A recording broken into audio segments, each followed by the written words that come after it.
Hello, everyone. Welcome to the highly anticipated season finale of Pantry Raid Comedy. I'm calling it the season finale because the original episode order was for 4 episodes, and the network has not yet decided if they want to renew us, which is to say, I don't know if I'm going to continue every week or not. So we're going to treat this as the cliffhanger. Will we get more episodes? Who's to say? Well, COVID-19 is to say. So we will see where the pandemic takes us. And in the meantime, I wanted to start by sharing my hot food take because this show has been all about the things that I love about doing a show within arm's reach and eye length of my fridge and my pantry. And that is getting to talk big opinions about food. And the one that I've picked up, particularly in the pandemic, I think is very important and everyone should know it. So, first, Zoom happy hours as an idea. Why? Why are we doing them? I don't think that they're necessary. And I think if your office invites you to one, you should be allowed to skip. If you need a note to that effect, send me a message. Happy to facilitate it. But if you do decide to go, might I suggest taking something other than the typical alcoholic beverage? My choice, Snickers ice cream bars. Because why not? Like, give yourself a treat for having to endure the small talk of people you probably wouldn't choose to chat about Zoom and shoot the breeze with. Like, give yourself a treat. And Snickers ice cream bars in particular, like, they are so much better than you remember them to be. I promise you. So if you have the spirit by which to do so, which is to say, if you don't have a nut allergy or lactose intolerance, just get into it. They're great. You will not be sorry. But in the meantime, let's jump into it. So we're near the end of January somehow, which feels wild to me because what is time? And I hope by this point, most people have given up on their New Year's resolutions. Like, I think we can agree we're done with those. Like, it was a nice idea to think about being better, but we're done with it. Let it go. I gave up on them a couple years ago, especially because like by year 3 of a pandemic, it's the circumstances turn to improve. I've done my best. Now it can improve. Um, so instead I kind of aim for mantras or intentions. And especially having started a new job relatively recently, a big piece of that for me is get really good at this job. Know it well, get good stuff out of it. And if I do that, then someone else will let me do something else at like a mediocre level, and that'll be cool. So get good enough at your job that you can do other things at a mediocre level. And I'll give you a couple examples of what this looks like in practice. Former President George W. Bush, he is an acrylic painter. Is he a good acrylic painter? I mean, he's had exhibits at the Kennedy Center. He's had pieces put out in books and all of this. So, like, he's acclaimed for it. I think he's a better war criminal, but he's like a fine acrylic painter. Blake Griffin actually also does stand up. And I can't tell if that is his reward for being really good at basketball or waiting as long as he did before dating a Kardashian. But whatever the reason, that was his reward. Michael Jordan got to do it 2 times. So good at basketball that we let him play professional baseball and make us forget about baseball by being in Space Jam. So again, really good at basketball to get to those other 2 things, wipe him off the face of the earth. So my favorite example of this, Vin Diesel, good at action movies, very fast, very furious, the Triple X movies, famously the only person to publicly dislike The Rock, which is like a strong stance to take. Everybody loves The Rock, but he and Vin Diesel somehow have beef. Impressive. And one of the other things that he really likes, we'll talk about if we think he's good at it or not, karaoke on YouTube. Oh, Vin Diesel loves karaoke on YouTube. And he makes interesting choices, I think. Rihanna, Tovolo, Selena Gomez, stuff in his range, you know? And whenever I talk to people about this, and trust and believe, I talk about it all the time because it is fascinating to me. People will ask, is he good? I don't really know how to answer that. Just imagine in your head Vin Diesel singing. And I promise you, you cannot overthink this. Whatever you're imagining is exactly right. If you're enjoying it, then it's good. That's really the only way I know how to answer that question. But in any case, That's the kind of confidence we should be aiming for, right? Like, who am I to hold back from speaking up in a meeting when I have an opinion, when Vin Diesel is out here with the power of enthusiasm and public knowledge, just out here singing his heart out to adequate levels of success. But because he's so good at his regular job, Kygo's put him on actual songs. So Vin Diesel's had enough time in the pandemic to put out actual music. I haven't listened to it because I like telling this joke, and if I enjoy it, it's going to be very hard to tell. But suffice it to say, he's out there living his dreams, doing what he wants to do. So I think as we all move forward, whether we're doing resolutions or not, whether we're trying to be better at our jobs or not, just like go about it with the energy of Vin Diesel with a microphone.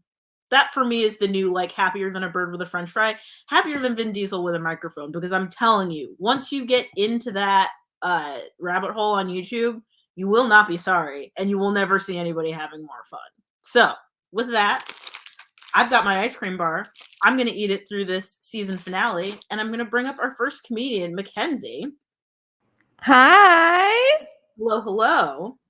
Feels very season finale that you bring on a goofy blonde for the last episode. Like, maybe this will renew us for season 2. Normally I'd be played by like Lisa Kudrow or someone, but tonight you got me. And I'll take it. I met Mackenzie at an open mic in New York, and she is just so delightful and so funny. And while I am not traveling at the moment because it is wild outside, I'm excited to get to do a show with her this way. So Mackenzie, let me get out of your way and leave you to it. Oh my gosh, I'm so excited to be on this show. Earlier the week, I ran out of contacts, and because I'm a child, I didn't plan ahead and order any. So I've been having to do open mics while wearing these bad boys.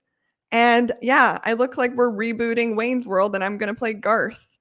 I bought these when I was 14 and saw one episode of New Girl and was like, yeah, those will work on my face too. So I can do this mic though because we're so close to the computer, and also I don't need to see my computer screen talking to myself. This is weird enough. I'd rather be blind for this. There's only one other activity I like being blind for. We'll leave that for another time though. Currently I'm sitting in my Manhattan apartment that is completely empty because I am moving to Brooklyn. Today I got on the F train to go down to Brooklyn. Then I got back on the F train to come into Manhattan. And right after this, I'm getting back on. I have ridden the F train more than I have ridden any man this year, and that is a damn fact. Just for this show, to be clear. I feel like that was a real New York joke here, guys. I don't know what you have in Boston for a transit situation. I assume you all just like ride around on Mark Wahlberg's back because he's like the main person in Boston, right? You all know him well and personally. That's what I assume. That's what happens in Boston. It's weird doing this with myself. I'll be very honest. This is my first virtual show ever, and I'm super excited to be here. I had a bit of a crazy year. I decided to take one whole year off of dating. I was ending a very serious relationship, and I wanted to respect that relationship, respect the time we had together, and really just take a year to focus on myself. With one exception being if I got bored, then I was going to start dating again, which I did a little bit. I did get bored sometimes, but not a lot. I tried sticking to the no dating thing. I did realize, though, I came up with a bunch of different epiphanies while being single for a whole year. And I know other people have been single for a lot longer, but for me, giving it a year was a big deal.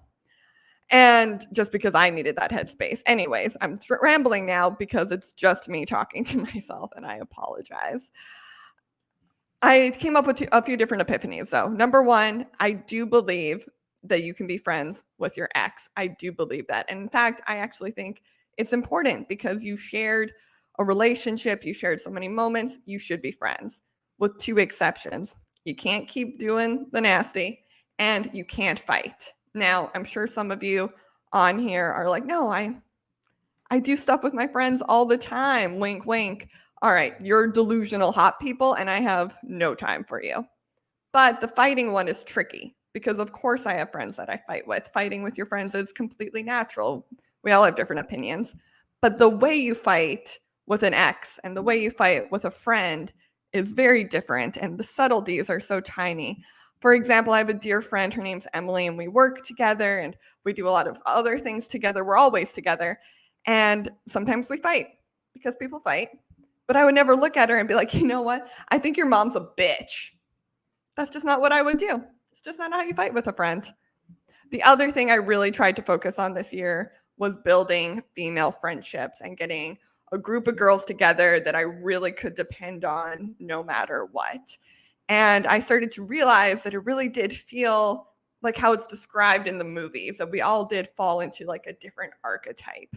There was the friend who's fun and pretty and is always out and having a good time, like the wild friend.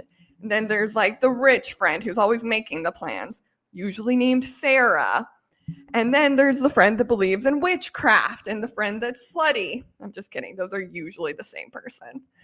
I do find it interesting how the one that believes in witchcraft always says things like, you know, if I had been alive during the Salem witch trials, they probably would have burned me. Yeah, they would have burned all of us. Women were getting accused of being a witch by writing with their left hands. It has nothing to do with your crystal collection, Megan. I digress. I was trying to put together a group of women, very Taylor Swift in 2014. I wanted a girl squad. I know. I'm the worst. But I started to like take a look at them and I was like, okay, well, if she's the funny one and she's the pretty one and she's the mean one and she's the one who owns a motorcycle, then which one am I?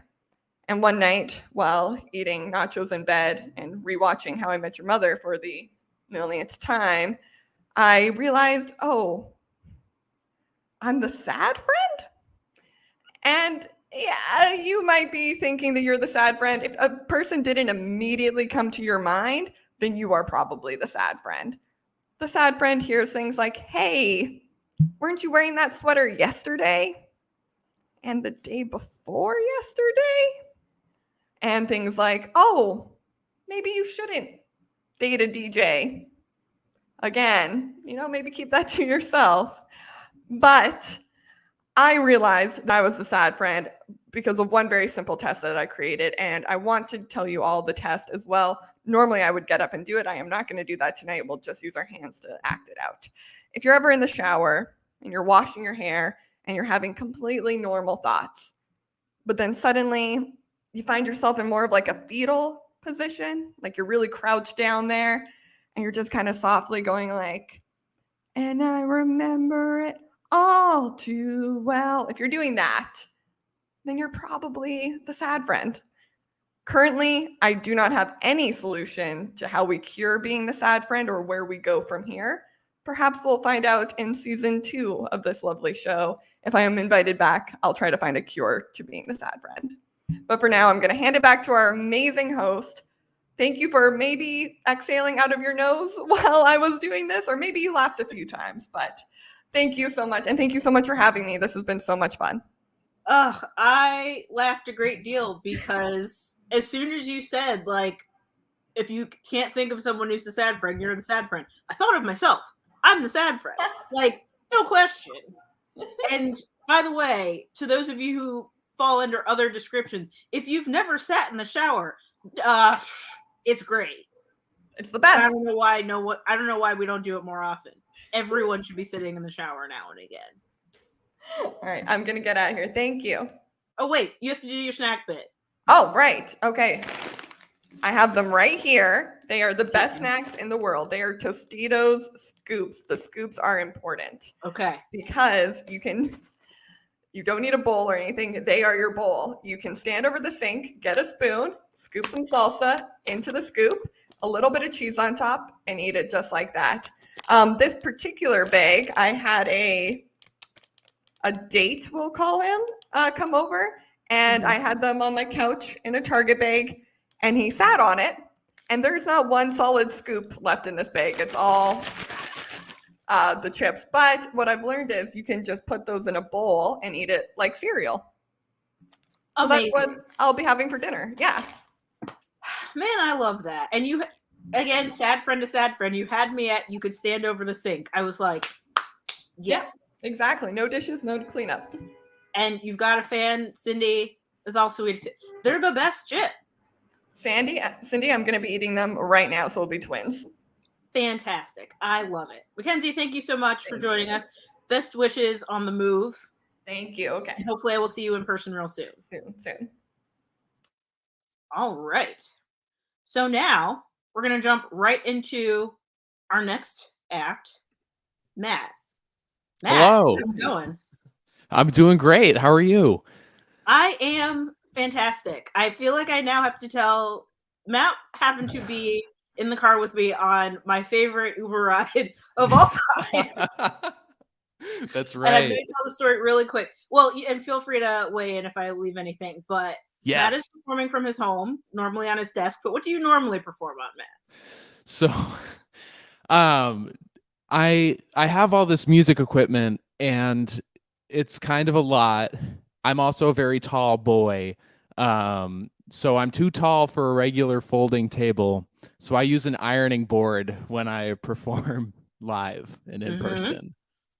Yes, and fun fact, if you've never done it before, ironing boards don't fit in many standard cars, or if they do, they don't fit comfortably. Yeah. So how would you describe the configuration by which we managed to fit this ironing board in the car?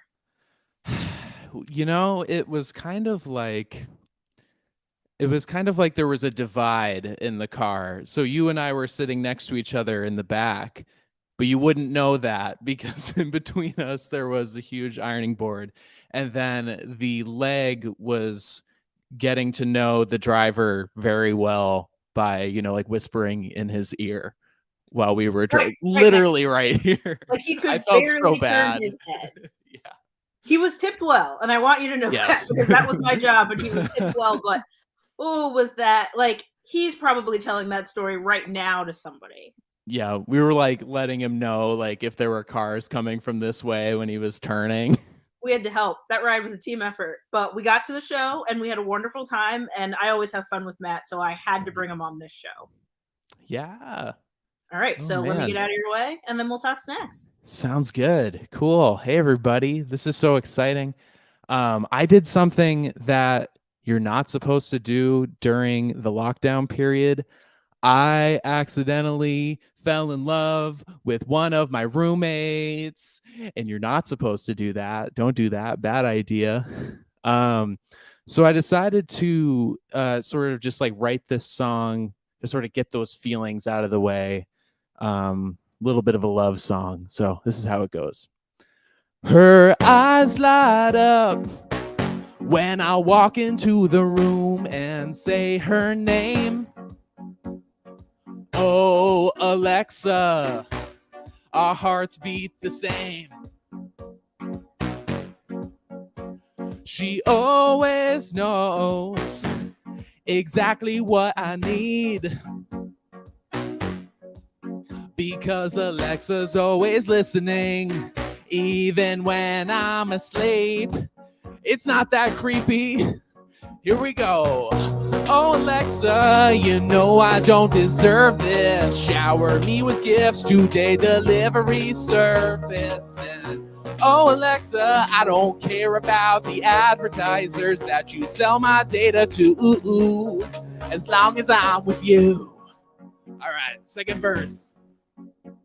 My parents don't know exactly what I mean when I say that I'm in love with the capitalist machine. It's a little strange. And oh, Alexa, I just wanna hold you close.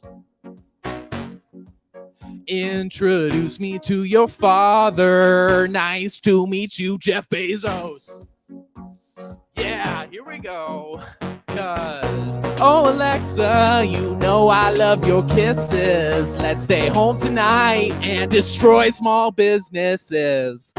Oh, Alexa, I don't care about your big ambitions to control the entire world, as long as you're my girl. All right, this is the breakdown part. Here we go. 'Cause I don't need no Google Home, 'cause I'm home when I'm with you. Ain't got no Siri on my phone. She don't get me like you do. And my parents don't know just what I mean when I say I'm in love with the capitalist machine. Everything will be just fine when I'm with you. I'm in my prime. Hey. All right. Oh my gosh, the crowd is going wild. Matt Shore, that was an amazing song. Wow. This is really strange. Man, this is fun though. We're having a good time. We're doing good on YouTube's. I see you guys there rocking out. Good time. My human girlfriend doesn't love that song. But you know, what are you gonna do? She's really cool though. Like, she knows that comedy is like my favorite, and you know, comedy also, like, it makes me feel better. Because when I'm not doing comedy or writing it or thinking about it, I am incredibly anxious. Oh man, do we have anxious people in the live thing? Probably. I think we're all anxious. Let's do it. We're gonna get that anxiety out. Here we go. Yeah. 'Cause every time I try to go to bed, these anxious thoughts, they pop up in my head. Like an angry Adam Sandler, I'll tell them to shut up. No matter what I do, my eyes ain't never gonna shut. 'Cause I'm the most anxious boy around. Anxious boy around. Anxious boy around. Anxious. I'm gonna close my eyes and take a deep breath. Yeah, maybe that'll help. In 5th grade, farted during silent reading time. Even the teacher laughed while I cried. My boss sent an email pointing out a typo. And now she won't approve of my vacation memo, 'cause I'm the most anxious boy around. These late night thoughts keep me awake. Anxious boy around. I farted 15 years ago, give me a break. Anxious boy around. What if that was connected to the spelling mistake? Anxious. Oh man, this is giving me a headache. Wait, did I remember to reply to that text? Oh, probably not. Communication ain't that complex. Let's try it. We'll draft it together. Hey, buddy. Sorry for the late reply. Is it lame to start out and apologize? Let me draft it 12 more times before I send. I really just want to keep being your friend. Oh. Anxious boy around. Now they probably hate me. Anxious boy around. That's why I turned off read receipts. Yeah. Boy around. Have I seen your message? You don't know. Anxious boy around. Who am I kidding? I'm always looking at my phone. I definitely saw it. Boy around. Who is doing this to me? Anxious. Who is doing this to me? Anxious boy around. Anxiety chipmunks, why you so evil? The masterminds behind Alvin and the Chipmunks 2, The Squeakquel. That movie wasn't well received. Chipmunks, please get out of my dreams. Oh, get out. Anxious boy around. Sometimes it makes me feel like crap. Anxious boy around. Maybe I should buy a chipmunk trap. Anxious boy around. Still in the room, but in a cage. Yeah, maybe I'll be okay. That's right, Steph. They are evil. I'm glad I'm not the only one who thinks that. All right. Cool. Oh my gosh, Macho. 2 great songs in a row. That was amazing. Oh, thank you, audience. That's so nice of you. Cool, guys. I've got one more song here. And this is the snack show. So I had to write a song about snacks specifically for this show. So this is about a little argument that my girlfriend and I have about snacks, kind of putting a rift in the relationship, not gonna lie. Let me just grab the lyrics because it was written like today/yesterday. Okay, here we go. Set the mood. I know that she loves me. I know that she means it. But whenever we're going shopping, she doesn't want to buy those Cheez-Its. She doesn't like those cheesy snacks, and it chills me to the bone.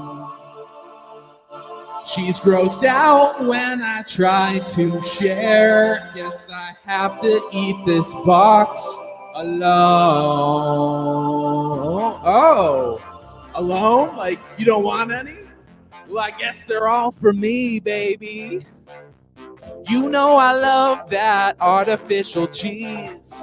Now I am living the artificial dream. It's just so irresistible. When the cheese tastes like a chemical. Artificial cheese, give it to me, give it to me, put it in my mouth. She doesn't want her fingers covered in that cheesy dust. Well, that's okay with me, I'll eat the whole box if I must. She doesn't like the smell, it makes her wanna vomit. Well, that's fine too, I'll eat the whole box in the closet. You know I love that artificial cheese, and I don't mind being a little bit discreet. This won't be a mistake. I won't get no tummy ache. Oh, artificial cheese, give it to me, give it to me. Yeah, yeah, yeah, yeah.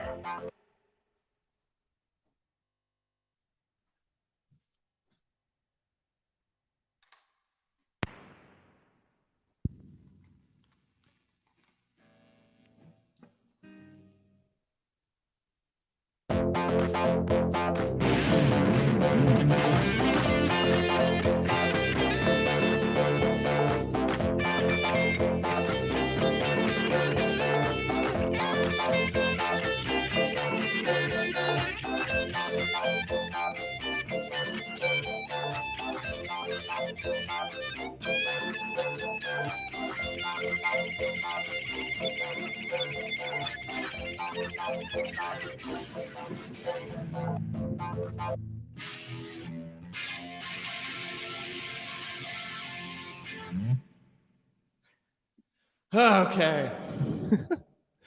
As you can see, I'm very passionate about it. But thanks, guys. That's all I have. Wow, was that fun? And wow, am I staunchly in favor of artificial cheese. I'm not going to say there's a right or wrong on this side, but I will say I am firmly in your side of the camp. I appreciate it, especially because I can't breathe right now. This feels like the post-game interview when you're trying to get a coherent answer from someone. Yeah, we were out there, 110%. Yep. 110%. Well, thank you for bringing 110% to the show, including writing a song for a segment. That's fantastic. Oh, of course. I always have to, It's always a pleasure to see you. Love doing your shows. And I hope to see you at a show again soon. And maybe we'll get to handsomely tip another Lyft driver. Yes, I would love nothing more than that. Awesome. Thanks, Matt. Yeah. Oh, man. Let's keep this show moving. More hot snack takes. And I love how strongly this one's coming up in the comments. So Cheez-Its don't get dusty like cheese doodle. So there are like degrees to this whole argument. I love it. Keep it going in the chat as we're talking. And I'm going to bring in Jules. Hi, Jules. How's it going? Great. How's it going? Feeling good. I'm excited by the pace of this show so far. Yeah, I love the guitar solo. I love the artificial cheese talk. This is hitting all the boxes for me. Now, let me ask, is that a Peloton in the background? This is a Peloton in the background. They're having a moment, and like a weird moment. Like they keep hurting people on TV. It's weird. Yes. Did you see that it happened again? So after Sex in the City? Wait, what is this? So it was a plot point on Sex in the City. So it was like a big deal, right? Yeah. Where someone had like I don't watch it. Somebody had a heart attack on a Peloton. And then on Billions this week, so like yesterday, it happened again. Those two writers' rooms did not know that the other was doing it. Peloton didn't know about either of them. So if I have a heart attack now, that would... Well, please don't do your set on it, because I don't want to watch that happen. And please don't be the third person that's happened to, although the first real person, the other two are fine and actors. But in any case, now that we've addressed it, because I was like, I saw it and I have to say something, but now I'm going to leave you to do your thing. No problem. It's great to be here. Yeah, so I know I look like someone who probably cried on that Peloton today, and I didn't. I cried on my yoga mat. It was a rest day, but I do get it. I look basic. The other day I actually went to Marshall's, Home Goods, and then TJ Maxx. That's what I like to call the white girl triple crown. My name is Jules. I spell it Jules, but on occasion, some people like to spell it Jewels, like a gemstone or a stripper, which is a little upsetting because that wouldn't be my stripper name at all. No, my stripper name would be Convenience. I would just have a QR code as a tramp stamp. It links you right to my Venmo. Work smarter, not harder. Happy New Year. I don't know if we're past that point that I can still say that. Like, are we still making resolutions at this point, or just going through the motions like Biden in office? Don't hold me to that. He's so old. I mean, he's really weekend and Bernieing it at this point. But yeah, I do have a medical degree though, so I know a cadaver when I see one. But at least it is a step in the right direction, a very small Parkinsonian step in the right direction, but I think it was actually this time last year that Rush Limbaugh died, leaving the remaining 7 of Donald Trump's Horcruxes yet to be found. And oh, Donald Trump, remember when he got banned from social media? That was fun. Twitter, Instagram, those made sense. I'm a little disappointed they banned him from Pinterest though, because what was Donald Trump doing on Pinterest? Was he like, Melania, this is my vision board on walls, shiplap, exposed brick. I want a real industrial feel, complement the cages. But oh man, the pandemic, fun times. I've actually been working remotely now, so all my work meetings are on Zoom. And for me, I think like everything has just started to blend together. Like sometimes I can't tell if I'm in a Zoom meeting or having sex because I just keep hearing the same things. Like, are you recording? Is this a good angle for you? Does someone else just join? During the pandemic, I also moved, and I moved a little bit to the rougher side of town, but I still try and be friendly with all my neighbors. I'm always like, what's cooking? And they're like, meth. But small business, shop local, I get it. I actually moved in with my boyfriend, and it's been going pretty well, but it has been a learning experience. Like, he learned that I snore, and I learned that he still thinks a 401k is a type of assault rifle on Call of Duty. I really go back and forth on having a family because like getting pregnant and having a kid really just sounds like a shitty group project where I do all the work and then he gets to put his name on it. And my boyfriend is not ready to have kids, but he is ready to be a dad. Not like the fun energy kind of dad where the like, this is my third daughter energy type of dad. He's just bypassed the whole beginning phase and settled in the tired dad phase. Like he puts on Car Talk Radio just to talk over it. Like Paul Giamatti, real convincing in the John Adams series.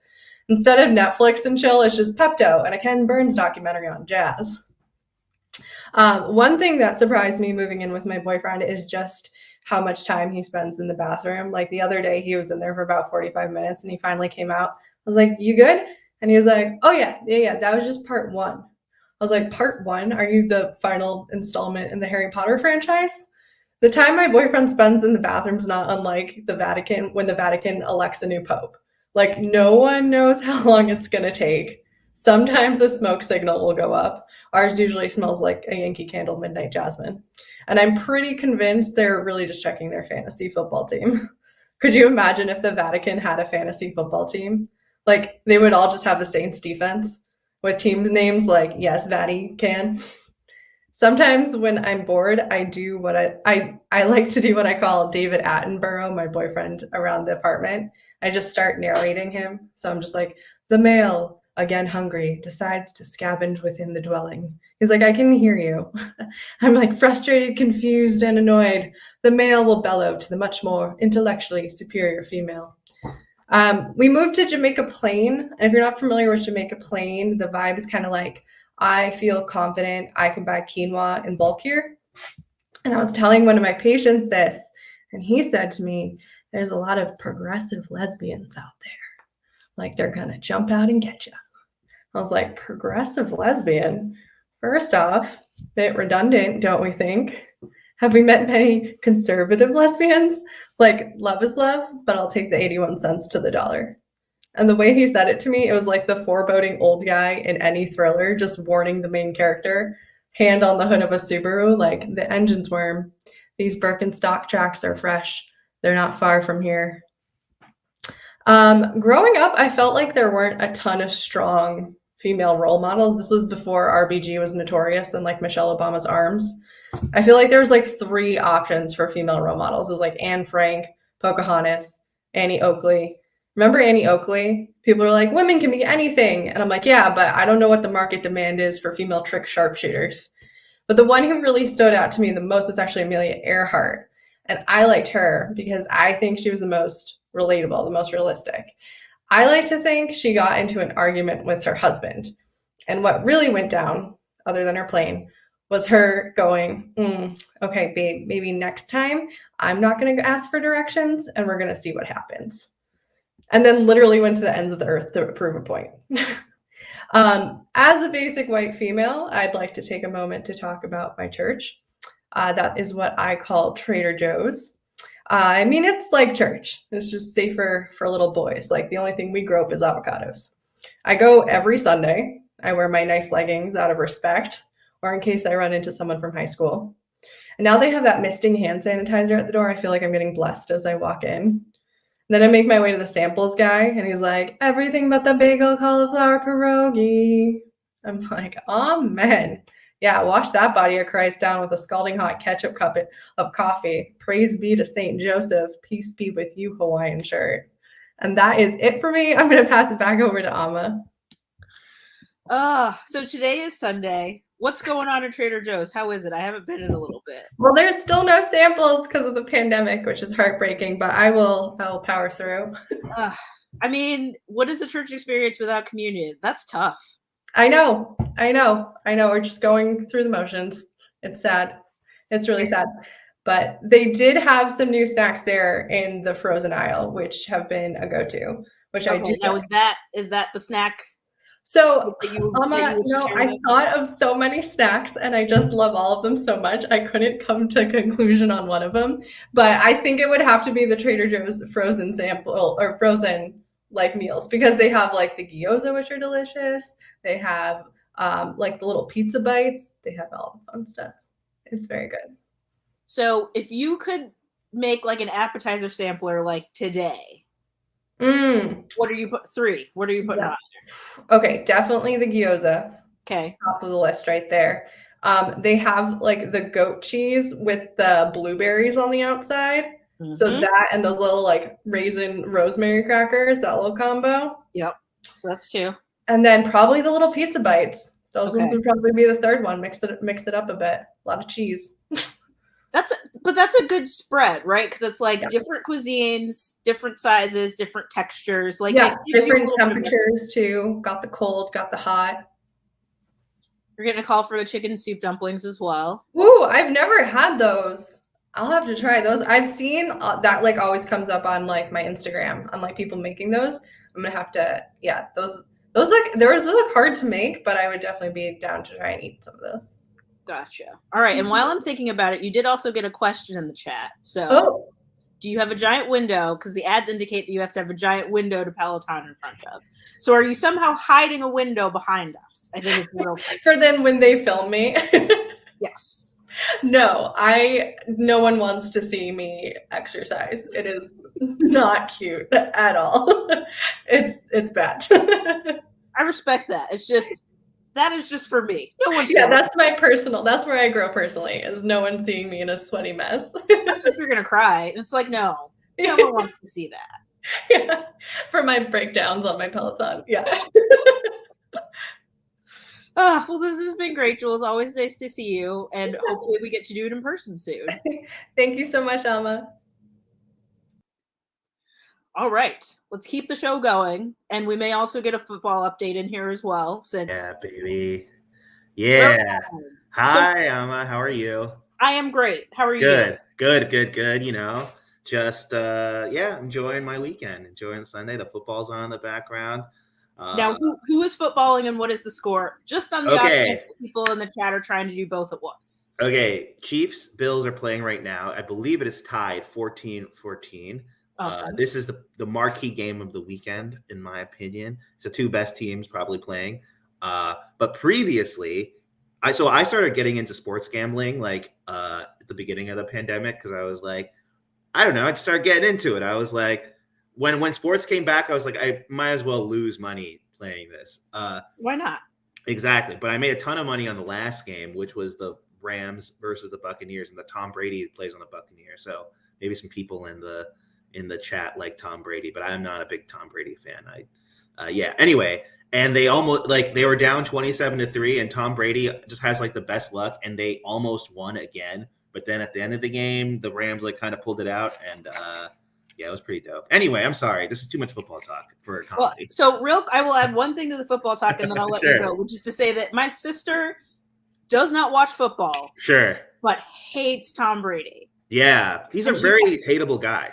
And she texted me earlier. I'm doing other stuff, and she texted me earlier, and she was like, he got a misconduct call and the Bucs lost. It must be my birthday. That's how much she hates it. Yeah, because he never gets the misconduct calls. In fact, they're always people doing misconduct against him, even if they aren't. He'll just complain, and then the refs will be like, yes, Mr. Brady, we love you. And so, it was really nice. Genuinely a beautiful sports moment.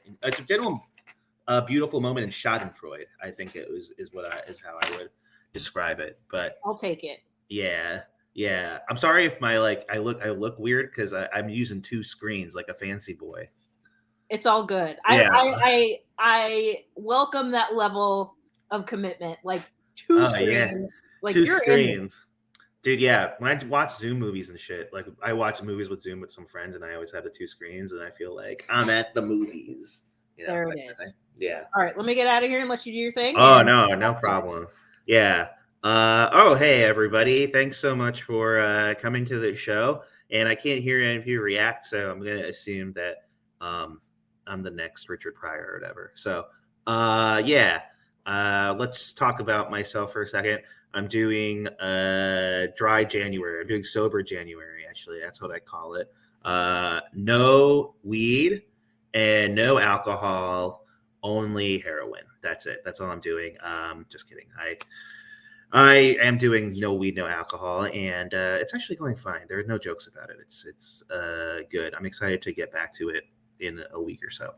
What else about me? Oh, I'm Indian. I should have let you guys know my race right off the top.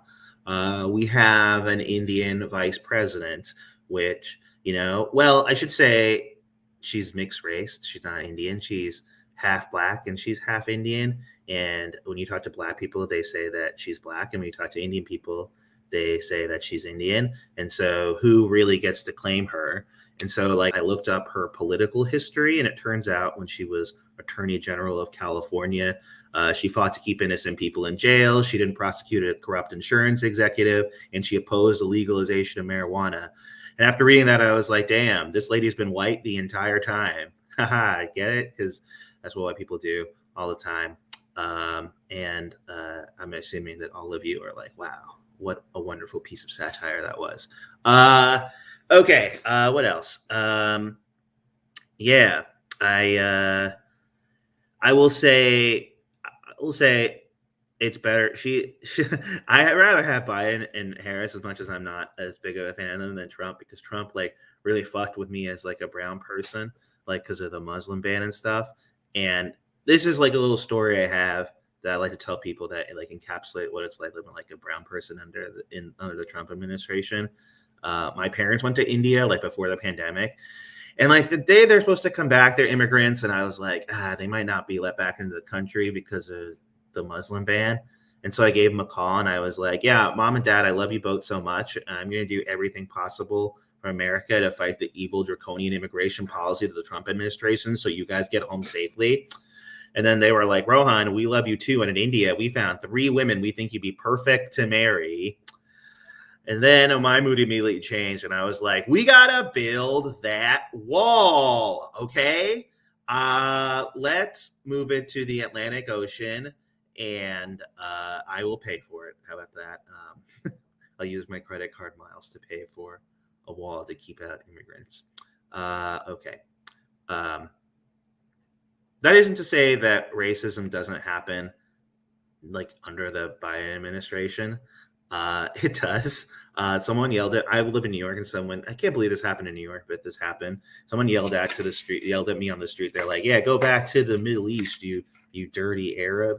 And there's a lot of things wrong with that. But the thing that I found most upsetting was that I've been to the Middle East, and like statistically speaking, like Arabs are way cleaner than Americans. And this is how I know that. They have bidets there. So like what you do is you take the water and you splash it up into your like beautiful brown butthole, and that's how you like clean it. Yeah. And you'd think that would like make you more susceptible to infections like pink eye, but there are 3 million Arabs in Dubai. Do you want to know how many of them I saw with pink eye? 0. Do you want to know how many Americans in Dubai I saw with pink eye? 2, me and my brother. Okay. Like we don't know how to use bidets. That's the point of that. Let's see. What else? Oh, like Jules, I recently moved in with my girlfriend, and it's been nice. It's nice not having roommates. That's the nice thing. It's just like my girlfriend, we know each other very well. I've had a lot of different roommates in the past. My last roommate, he was a polyamorous man. Him and his girlfriend were in a monogamous relationship for 4 years. And then they decided to become polyamorous. And then they decided to break up, which is the logical evolution of that. It's pretty douchey move to be with someone exclusively for 4 years and have them be your one and only. And then 4 years into the relationship, you're like, what's the best way to combine the arguments of a break? Or what's the best way to avoid the arguments of a breakup, but also still hurt my girlfriend's feelings? And that's like what going from monogamy to polyamory really is, in my opinion. But I gotta say, my ex-roommate, he slept with like all sorts of women, like white women. And whenever he slept with these ladies, I was always kind of like, oh, this is crazy. You have so much confidence. To give you like an example of like my relation, like this is just me. It's just like, oh, I'm 35 years old and I lost my virginity on like my 28th birthday. And normally when I tell people that, they're like, wow, Rohan, that's crazy. I could have sworn you were 50. Like, like that's usually what happens. But my last relationship, things were feeling kind of weird towards the end of it. And I was talking to a buddy of mine. He was like, oh, Rohan, maybe things are feeling weird because she has daddy issues. You don't want to date a woman with daddy issues. Have you done a daddy issues test on her? And I was like, what is that? And he was like, oh, is she really clingy? Does she want to have sex with you all the time? Does she get mad at you and you make plans with your friends and don't include her? Does she get mad at you? We don't respond to her text within 5 minutes. That's the daddy issues test. And I was like, oh my God, I totally have daddy issues. That's like my thing. I don't know. Yeah, I'm trying to work on all my little issues. I go to therapy. I hope everybody who's watching and does comedy goes to therapy. It's important that we understand why we need to be validated all the time. Yeah. What can I say about it?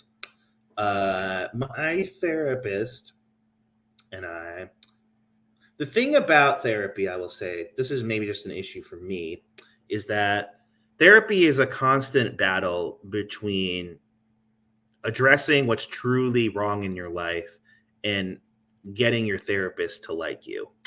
that's the core battle. Like I've been seeing my therapist for 3 years, and he has called me Rowan from day one, but my name is Rohan. And so, yeah, my name is Rohan, and I've never corrected him.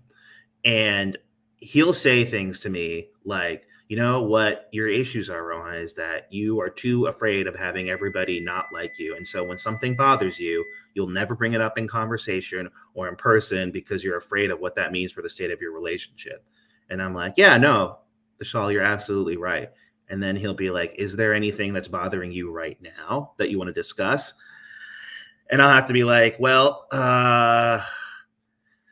no, I love you. You're my favorite person in the entire world. I think you're the best. Yeah. But this is gonna get into a little bit the TMI part of the show, which just, strap in.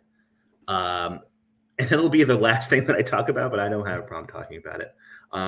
He prescribed me antidepressants, and he was like, oh, you should take like antidepressants, but I can't prescribe them to you. You have to actually go to a doctor. And so I went to my doctor, and my doctor was like, I'm really glad you came to me. Antidepressants are great. They'll, make you less anxious. They'll strengthen your relationship with your family and your girlfriend, and they'll make you like an overall better person. And I was like, great, are there any side effects? And he was like, yeah, well, like you might not be able to come anymore. Ugh. And I was like, yeah, I think I'll just take the anxiety. I'll stick with being anxious. I think that's okay. But then he was like, then my doctor was like, no, you should just do it. And then, so I did it, and my doctor ended up being like completely right. Like I'm a much better person who can no longer come. That's just who I am now. And yeah, it's just an interesting little thing. But there's so much more, but I think I'm just going to stop there because that feels like an uncomfortable place to stop. So thank you. Thank you. The crowd goes wild. Thank you. Anyway, yeah. So yes. First of all, thank you for saying that everyone that does comedy should be going to therapy, because 100%, dude. You should not be treating one as the other, and I feel like more people should be saying that. Yeah, dude, 100%. We should all be in. I think everybody should be in therapy, but yes, go ahead. Agreed. Yeah. Agreed. Now, you had mentioned really wanting your therapist to like you. Does it matter to you if your therapist thinks you're funny? Because I do care about that, and I wish that I did not. No, I don't care if my therapist thinks I'm funny or not, because like that's fine. He's like a 70-year-old man, and I'm a 35 or whatever. Look, we're not gonna have the same humor, and I accept that. Maybe it's because my therapist is younger, but every now and again I'm just like, oh, I hope she thinks I'm funny. I got it. And like maybe that's something she and I have to work on. But has your therapist ever asked to see you do comedy? No. That's so good. Far. That's a sign of a good therapist. I'm okay with that, and I hope it stays that way. Yeah, nice. All right, so snacks. Hot snack takes. What do you got? I don't have a hot snack. Okay. Let me think. I do have my snack that I genuinely enjoy. Are popsicles. For children. Like I have these like Amazon strawberry popsicles. And they're absolutely 100% for children, but they are so good. And people need to insert popsicles into their dessert rotation on a daily basis. A lot of people like ice cream sandwiches. Ice cream sandwiches are very good. A lot of people like to eat like chocolate covered strawberries. My hot take is that chocolate and strawberries don't go together. Chocolate and any fruit don't really go together. And I find both of them to be gross. I like fruits. I like chocolate. I don't like chocolate on fruits. It is a mixing of two different types of flavors that just don't go together. Fruits have a very natural sweetness that like you get from nature, and chocolate is so artificial, and I don't like putting them together. I feel like you started this statement saying you don't have a hot take. Rohan, do you know how hot that take is? Yeah, that's a very hot take, and then I walk my way into the take. You wandered into I walked into a scalding take, but it's just two things. Jules agrees with me that the chocolate and the fruit can't do it. It's like we can't. No. And I'm someone who's like a huge sweet tooth. I love sweet things. It's going to like be the death of me, literally. And that is one thing I just can't deal with at all. Yeah, no. If you're mixing, people are like, "Oh, it's an aphrodisiac," and it's like, no, it's not. It's gross. I don't find food to be an aphrodisiac at all. By the way, it's a I thing feel like that after I eat, I'm like, I'd rather not. Like, let me just sit here. also, like, if you're gonna have sex, you want to have at least the least amount of food in your stomach as possible. You want to have like you don't want to you don't want to take your partner or whoever you're trying to have sex with to a nice Indian dinner before. That's too much food. It's like too heavy. You get after you like leave, and then you're just like want to be like, let's just sit on the couch and watch TV. You know? Yeah, you need to have like a spring, like a bounce. Yeah, exactly. You need to have exactly. So those are my takes on food, I guess. I mean, you came in hot. Mm-hmm. Came in tepid, got us hot. Yeah. Wow. I love it. Oh, good. I'm glad. Thank you. Well, thank you so much for being here. I'm glad. Oh man, thank you for having me. This was really fun. Anytime, and I hope to see you again soon. Yeah, likewise. Take care. All right. So, and I'm seeing in the chat, like, now we're trying to specify, like, chocolate. With good chocolate, it's good. With bad chocolate, it's bad. Keep this conversation going, because this take I'm very interested in. But now I want to bring our final comic in, whose background has been called very soothing this evening. Tooky Kavanagh, how are you? Hi, hello. I'm hanging. How are you? I'm okay.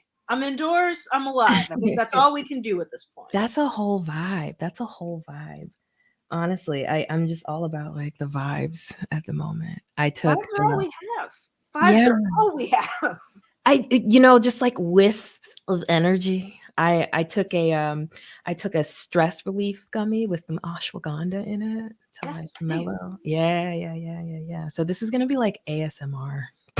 I'm already. Hi, karmic photography. Oh my god. Hi, no crash. Like no crash. Already. Fans in the chat. Oh my god. Hi, Jesse. Okay, but yeah. I'm scared.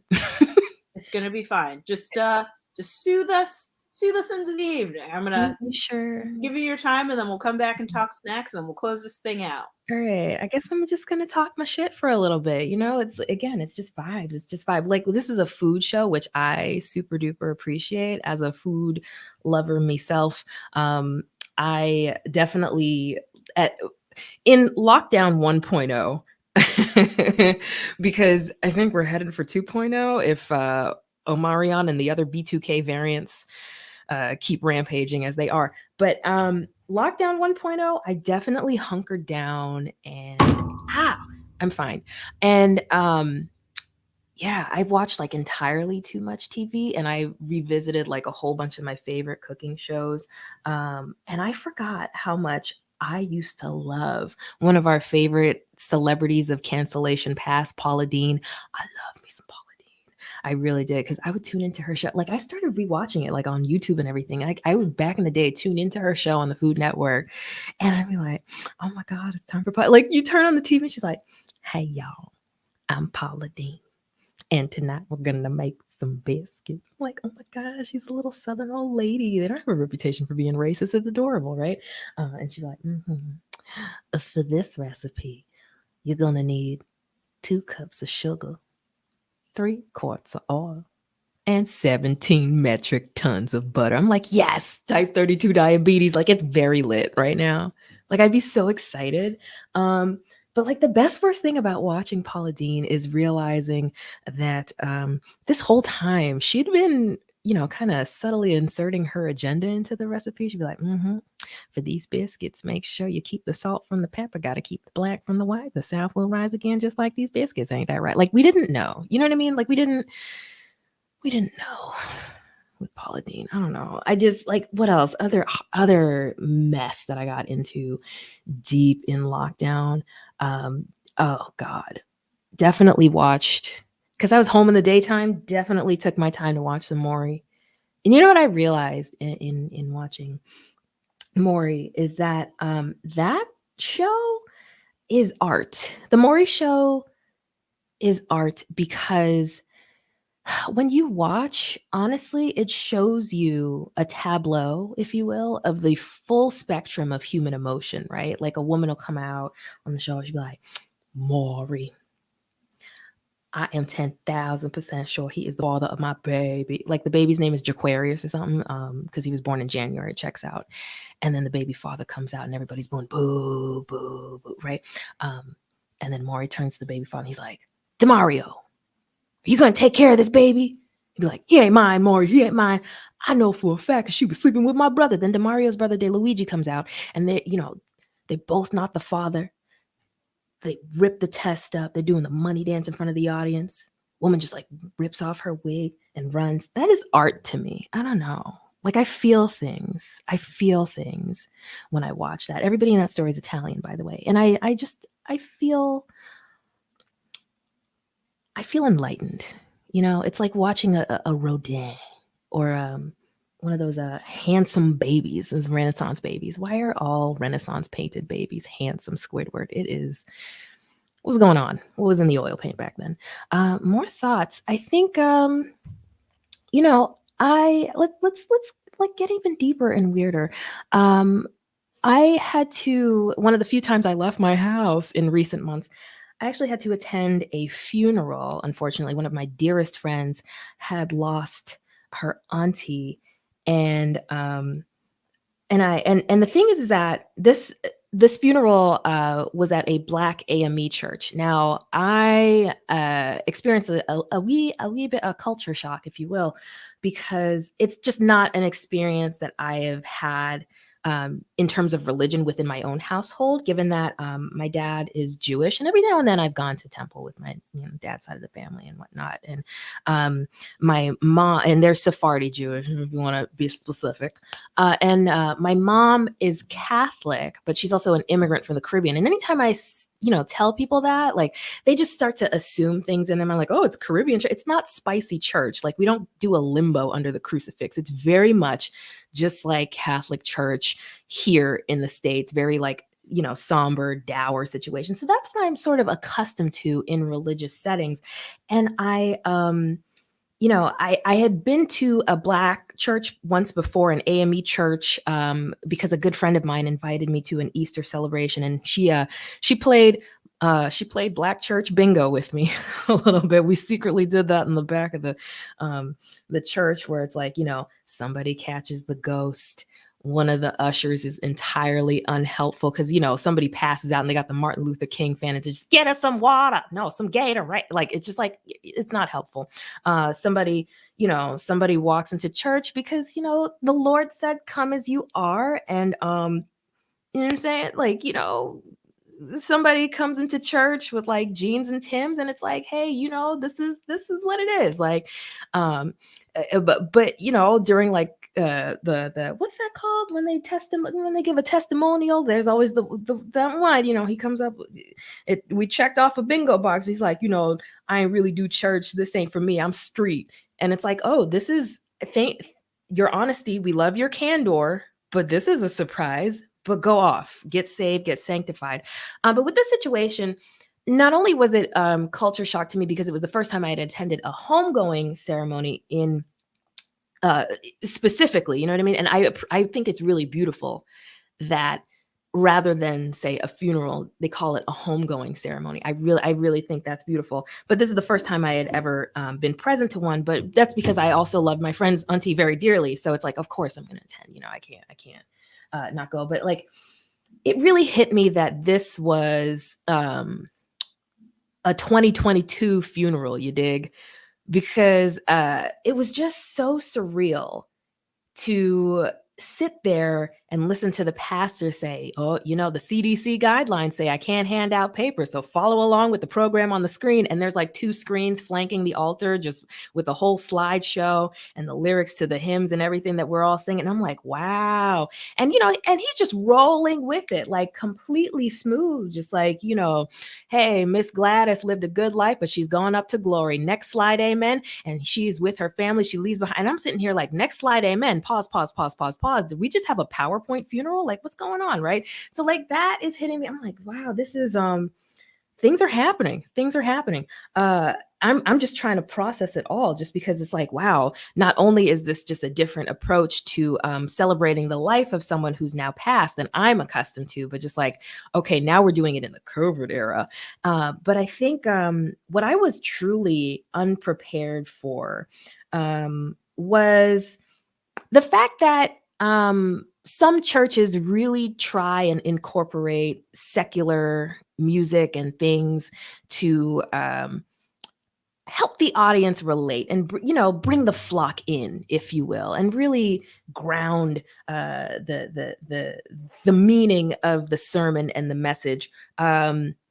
So I wasn't prepared for that. And the fact that, in some churches, they really put your business out there when it's time for like the family to give their remarks and everything. Cause I wasn't ready for, oh, Nana couldn't stand none of y'all. Or like Nana used to love to bust a split. I'm like, I didn't need to know that your Nana, Miss Gladys, used to bust splits in church or the bingo hall. But I'm happy for her. I'm glad she lived a full life. But I think what stood out to me the most is the pastor's remarks about Miss Gladys, just really putting it out there, just talking about, oh, Miss Gladys, she was out here hoeing in these streets, but she turned around and gave her life to the Lord. Amen. Amen. She gave it up to Jesus. She gave it up to Jesus and turned her life around, because when the Lord said wop, wop, wop, that stands for worship and praise. Amen. And I'm like, wow, people are like really going, I'm sitting here like, judge lest not ye be judged. That, but that just, I don't think that's what that stood for. I don't know. I had a lot of I had more questions leaving the service than when I answered. But again, glad she lived a full life. She was a very beautiful woman inside and out. What else? Yeah, it was that was one of the few reasons I left my house in recent months, but I'm definitely going back in. I'm gonna stay and chill and look at strange houses and architecture on like Zillow Gone Wild, because that's another a lockdown pastime I discovered that I had. And my favorite, I think, rogue house that was on the market some time ago was in Canada, a listing in Canada. It was a very real place, 222 Chatham Road, Branson, Ontario, Canada. It's true. You could look it up. So when you look at like photos of the front of the house, it's like a, chill ranch house, 1 story. There's a little driveway. Oh, snap. A 2-minute warning. I've been talking too long. I'm so sorry. I'll shut up. Should I keep going or should I finish or? You can keep going. Okay. But I need to hear how this ends. Okay. So this house, listen, you need to understand why I was obsessed with it, right? Because like I said, like it looks normal from the outside. You get to the driveway, again, like normal looking Buick. So it's like, okay, maybe some older folks, right? You go a little bit further because there's, I'm doing the 3D tour. I love me a 3D tour. So you see the garage. It's a little too clean for a garage, but they're trying to sell a house. So you're like, okay, I understand. It's cool. You get inside the house. Clowns. Hundreds and hundreds and hundreds and hundreds of dolls of clowns. And it's not like just clown dolls. It's like clown bed sheets, clown rugs, clown curtains. Like you open the fridge, it's Faygo. Like it's just clowns, right? Like a jillion clowns. It's insane.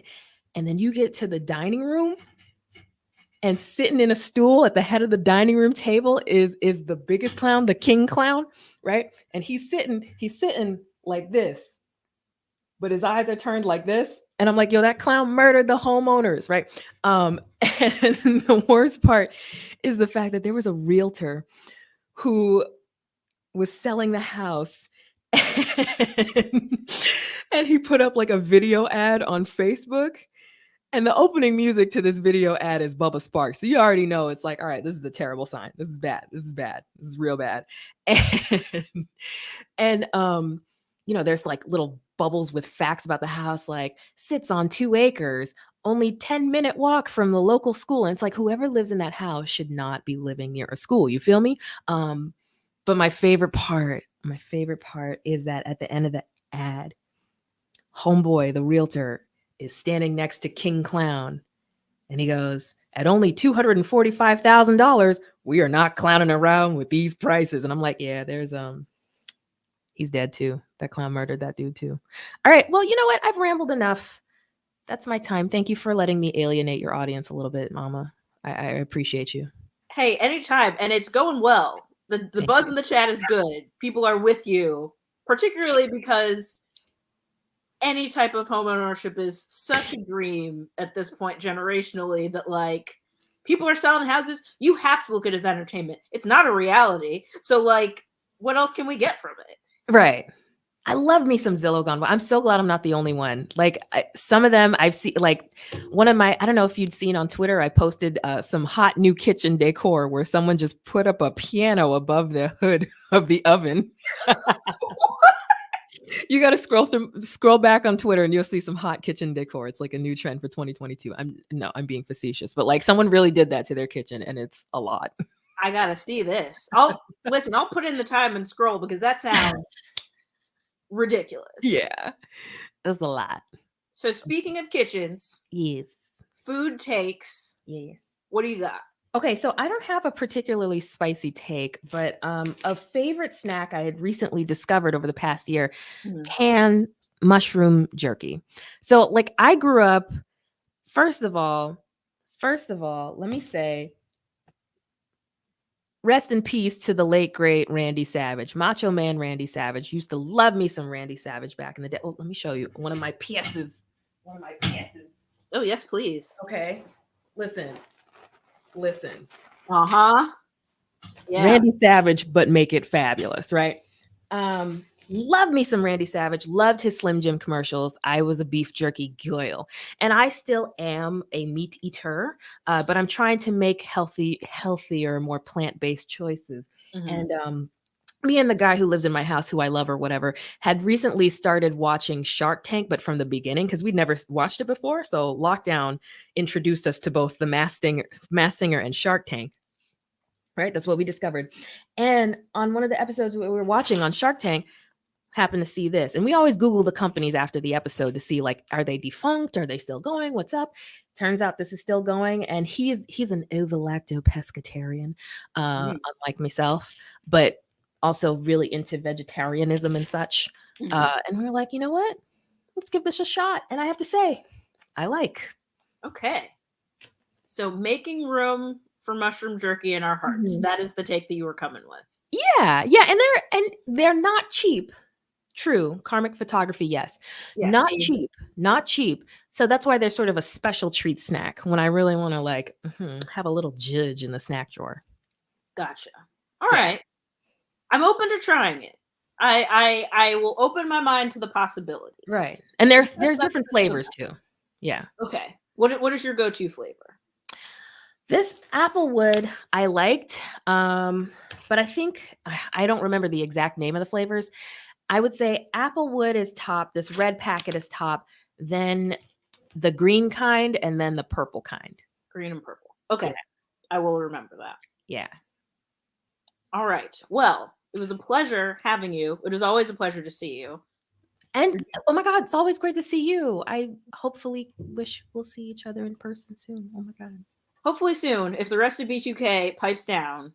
Yeah, I don't need a Omarion Rasby or Lil Fizz variant popping up. No. We're going to be done here. Well, close to done. So we can go back out and have fun. And I want that. Yes. All right. Thank you so much for being here. Always a pleasure. Pans, if you're wondering the band. The brand. And mushroom jerky. PAN, yes. All right. Well, that has been our show. That has been our season. Thank you all so much for joining. Please go back in the chat and follow all of our comedians. Thank you to Mackenzie and Matt and Jules and Rohan and Tooky for being here. Thank you for everyone who's watched. Maybe we'll do this again.